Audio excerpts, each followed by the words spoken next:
ನಿಮಗೆ ತೊಂದರೆ ಕೊಟ್ಟವರನ್ನು ಮರೆತರೂ ಪರವಾಗಿಲ್ಲ, ಆದರೆ ನೀವು ತೊಂದರೆಯಲ್ಲಿದ್ದಾಗ ನಿಮ್ಮ ಕೈ ಹಿಡಿದವರನ್ನು ನೀವು ಯಾವತ್ತೂ ಕೂಡ ಮರೆಯಬಾರದು.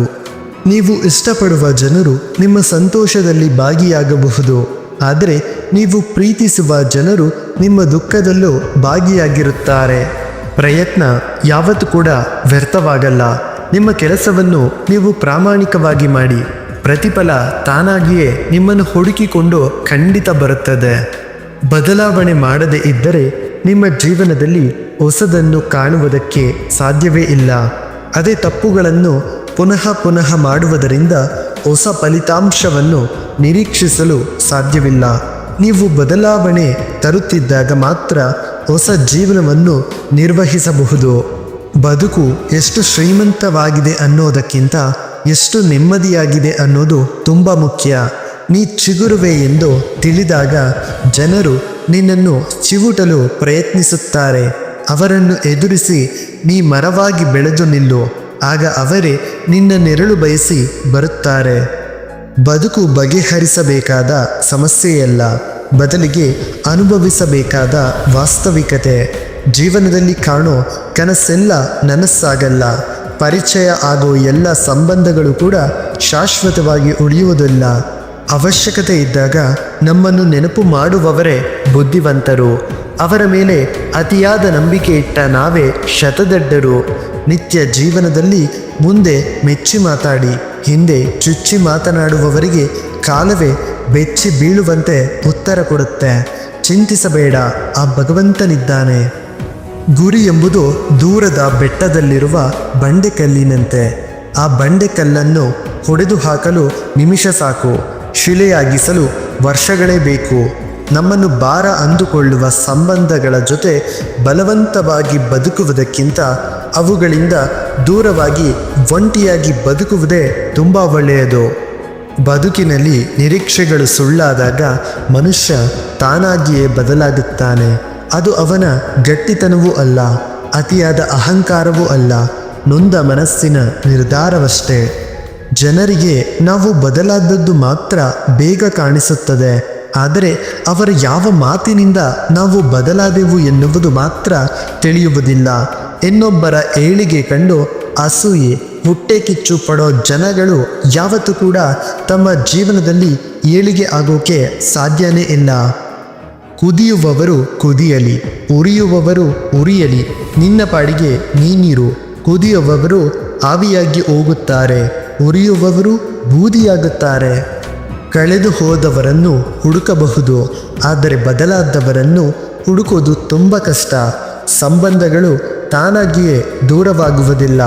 ಸಂಬಂಧಿಸಿದವರ ವರ್ತನೆ, ಅಹಂಕಾರ, ನಿರ್ಲಕ್ಷ್ಯದಿಂದ ದೂರವಾಗುತ್ತವೆ.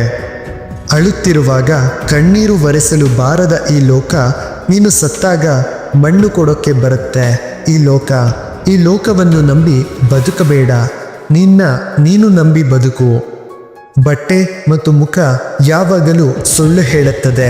ಮನುಷ್ಯನ ನಿಜವಾದ ಮುಖವನ್ನು ಸಮಯ ಮಾತ್ರ ತೋರಿಸುತ್ತದೆ. ನಾವು ಒಬ್ಬರನ್ನು ಪಡೆದುಕೊಳ್ಳುವಾಗ ಇಲ್ಲ ಕಳೆದುಕೊಳ್ಳುವಾಗ ನೆನಪಿಟ್ಟುಕೊಳ್ಳಬೇಕಾದದ್ದು ಅಂದರೆ ಅವರು ನಮಗಾಗಿ ಏನೆಲ್ಲ ಮಾಡಿರುವರು ಎಂಬುದನ್ನು ಮಾತ್ರ ನೀವು ನೆನಪಿನಲ್ಲಿ ಇಟ್ಟುಕೊಳ್ಳಬೇಕಾಗುತ್ತದೆ. ನಮ್ಮ ಬದುಕಲ್ಲಿ ಸಮಯ ಬದಲಾಗುತ್ತೋ ಇಲ್ಲವೋ ಗೊತ್ತಿಲ್ಲ, ಆದರೆ ನಮ್ಮ ನಡುವೆ ಇರುವ ಜನರ ಮನಸ್ಸು ಮಾತ್ರ ಕ್ಷಣ ಕ್ಷಣಕ್ಕೂ ಬದಲಾಗುತ್ತಲೇ ಇರುತ್ತದೆ. ನಂಬಿ ಬದುಕುವುದು ಬೇರೆ, ನಂಬಿಸುತ್ತಾ ಬದುಕುವುದು ಬೇರೆ. ನಂಬಿ ಬದುಕುವುದರಲ್ಲಿ ಪ್ರೀತಿ ಇರುತ್ತದೆ, ನಂಬಿಸುತ್ತಾ ಬದುಕುವುದರಲ್ಲಿ ಸ್ವಾರ್ಥ ಮಾತ್ರ ಇರುತ್ತದೆ. ನಾವು ಬದುಕುತ್ತಿರುವ ಕ್ಷಣ ಮಾತ್ರ ನಮ್ಮದು ಅಷ್ಟೇ, ಮುಂದೆ ಬರುವ ಕ್ಷಣ ನಮ್ಮದೇ ಆಗಿರುತ್ತೆ ಅಂತ ನಿರೀಕ್ಷೆ ಕೂಡ ಮಾಡಬಾರದು. ಏಕೆಂದರೆ ಯಾವ ಕ್ಷಣ ಏನಾಗುತ್ತೆ ಅಂತ ಯಾರಿಗೂ ಕೂಡ ಗೊತ್ತಿರಲ್ಲ. ಎಲ್ಲಿಯವರೆಗೂ ಒಂದು ಹಡಗು ಸಮುದ್ರದ ನೀರನ್ನು ತನ್ನಲ್ಲಿ ನುಗ್ಗಲು ಬಿಡುವುದಿಲ್ಲವೋ ಅಲ್ಲಿಯವರೆಗೂ ಇಡೀ ಸಮುದ್ರದ ನೀರು ಆ ಹಡಗನ್ನು ಮುಳುಗಿಸಲು ಸಾಧ್ಯವಾಗುವುದಿಲ್ಲ.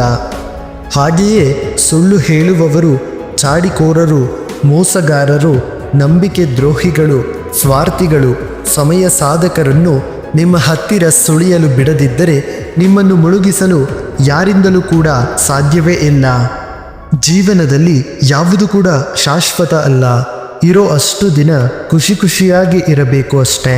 ಏಕೆಂದರೆ ಜೀವನ ತುಂಬ ದೊಡ್ಡದ್ದು, ಜೀವ ತುಂಬ ಚಿಕ್ಕದ್ದು. ಆಗಿ ಹೋಗಿರುವುದನ್ನು ಸರಿಪಡಿಸಲು ಪ್ರಯತ್ನಿಸಬೇಡ, ಅದು ಅಸಾಧ್ಯ.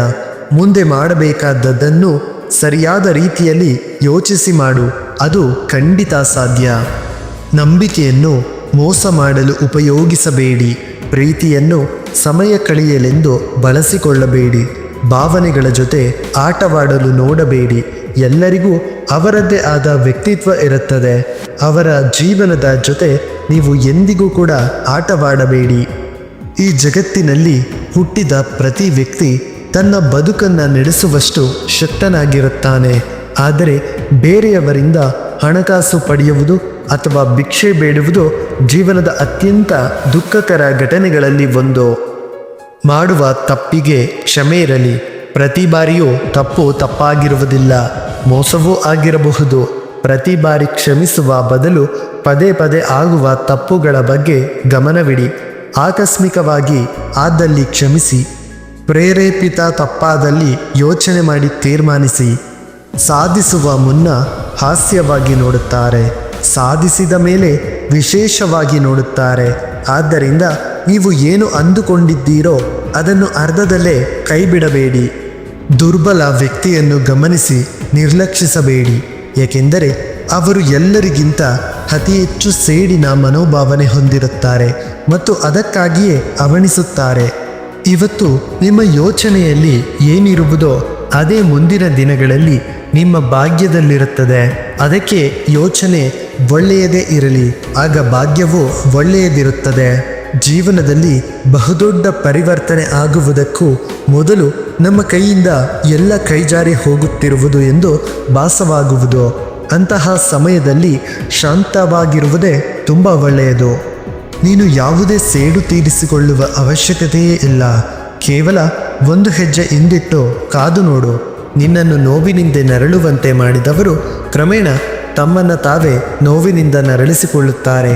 ನೀನು ಅದೃಷ್ಟಶಾಲಿಯಾಗಿದ್ದರೆ ಇದನ್ನೆಲ್ಲವನ್ನು ಕೂಡ ನೀನು ಕಣ್ಣಾರೆ ನೋಡುತ್ತೀಯ. ಕರ್ಮದ ಹೇಟು ತುಂಬ ಭಯಂಕರವಾಗಿ ಇರುತ್ತದೆ. ನಮ್ಮ ಸಂಗ್ರಹವಾದ ಪುಣ್ಯ ಯಾವಾಗ ಮುಗಿದು ಹೋಗುತ್ತದೆ ಎಂದು ನಮಗೆ ತಿಳಿಯುವುದಿಲ್ಲ. ಪುಣ್ಯ ಮುಗಿದ ನಂತರ ಸಮರ್ಥ ರಾಜನೂ ಕೂಡ ಭಿಕ್ಷೆ ಬೇಡಬೇಕಾಗುತ್ತದೆ. ಆದ್ದರಿಂದ ಯಾರೊಂದಿಗಾದರೂ ಮೋಸ, ಕಪಟ, ವಂಚನೆ ಮಾಡಿ ಯಾರ ಆತ್ಮವನ್ನು ಕೂಡ ನೀವು ಮೋಸ ಮಾಡಬೇಡಿ. ಫ್ರೆಂಡ್ಸ್, ನಿಮಗೆ ಈ ಒಂದು ವಿಡಿಯೋ ಇಷ್ಟವಾಯಿತು ಅಂದರೆ ದಯವಿಟ್ಟು ನಮ್ಮೊಂದು ಚಾನಲ್ಗೆ ಸಬ್ಸ್ಕ್ರೈಬ್ ಮಾಡ್ಕೊಳ್ಳಿ ಮತ್ತು ಲೈಕ್ ಮಾಡಿ, ಶೇರ್ ಮಾಡಿ, ಕಾಮೆಂಟ್ ಮಾಡಿ. ಮತ್ತೆ ಸಿಗೋಣ ಮುಂದಿನ ವಿಡಿಯೋದಲ್ಲಿ. ಧನ್ಯವಾದಗಳು.